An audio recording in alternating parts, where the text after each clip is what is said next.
Hey guys, it's Linda Hopson back with you again, your hashtag online BFF on video number 34 out of my 35 video challenge in 7 days.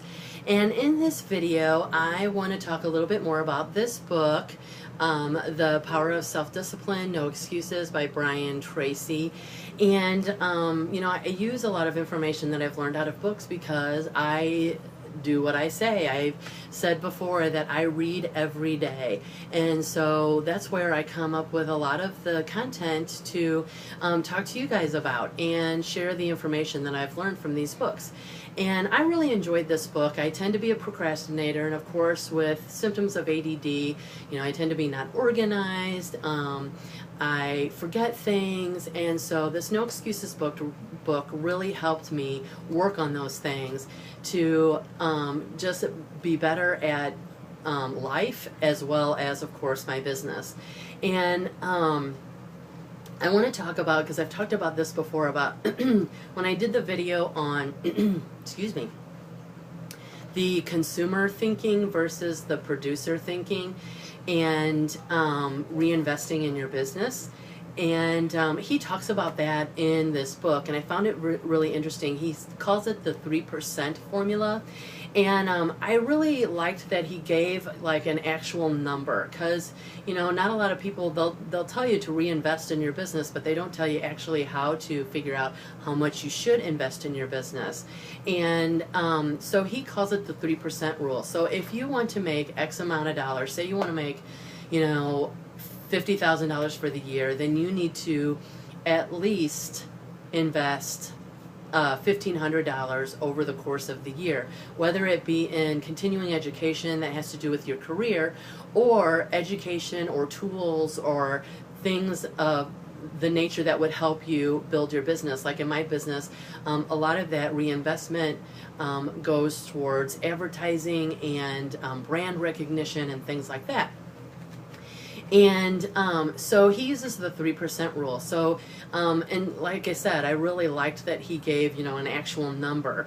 And so I'm going to use some numbers. I'm not guaranteeing you any income. If you want to see average incomes, go to www.empowernetwork.com/income.php, and that's going to give you the average incomes for my particular business.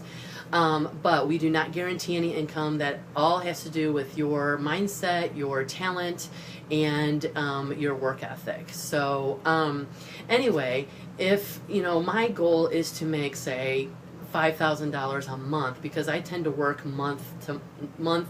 I break down my business in month chunks. And then I kind of go out further to 90 days at a time, and then a year.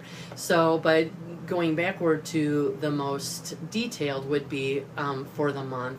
When I do my to-do list, I may have a goal for the day.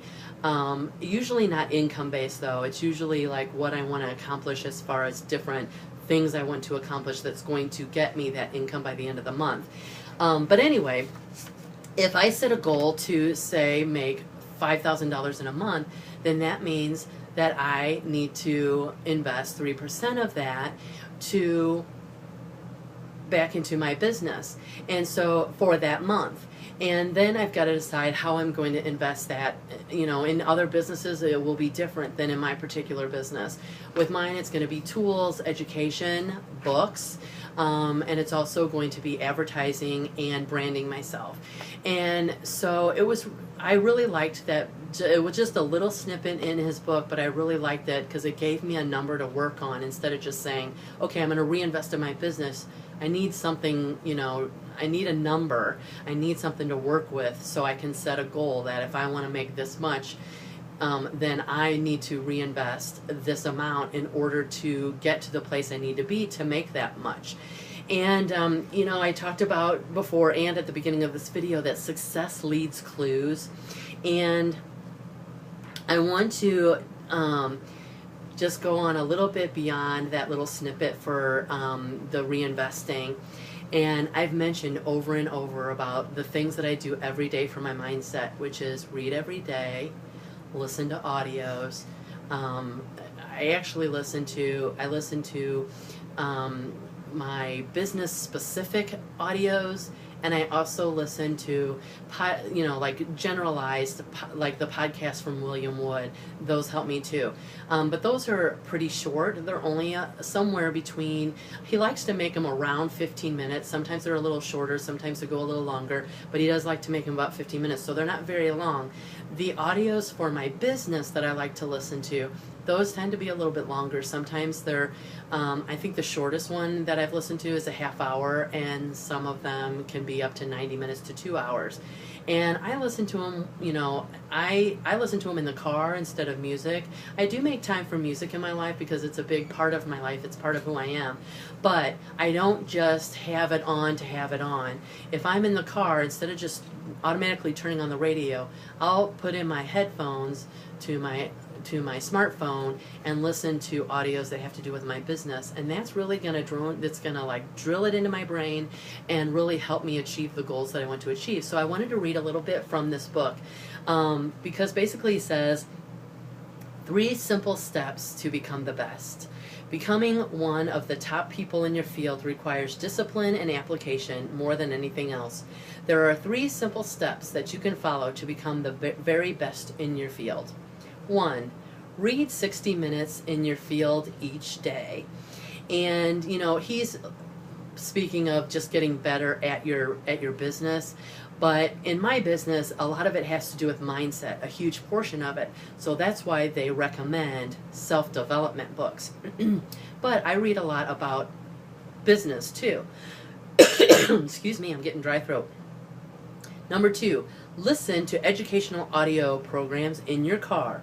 Start them and stop them as you listen so you can reflect on what you have just heard and think about how you can apply the ideas to your work. And like I said before, instead of just automatically turning on the radio to listen to music while I'm running errands, I'll plug in my earbuds and listen to audios from my business or my company, and it really helps download that information that I need to either change my mindset or something to learn about my specific business. Attend courses and seminars in your field regularly. Seek them out. Take online courses in the convenience of your own home, courses that enable you to upgrade your skills and give you important ideas that you can use to be even more successful. And he goes on to say the power of compound learning, like compound interest, is quite amazing. The more you learn, the more you can learn. The more you learn, the better your brain functions, the smarter you get. Your memory and retention rate improve. The more you learn, the more relationships you find between something you learned at one time and something you learned at another time. Never stop learning and growing. And so I want to end this video as just to reiterate, that's my mindset daily action is to read every day, listen to audios. I learn either a tool that I need to use, or I learn a tactic that I want to try with my business, and I am learning every day and reading every day. So I just want to tell you how important that is, and I will see you in the next video. I believe in you, and we'll see you on the last video, 35 of 35.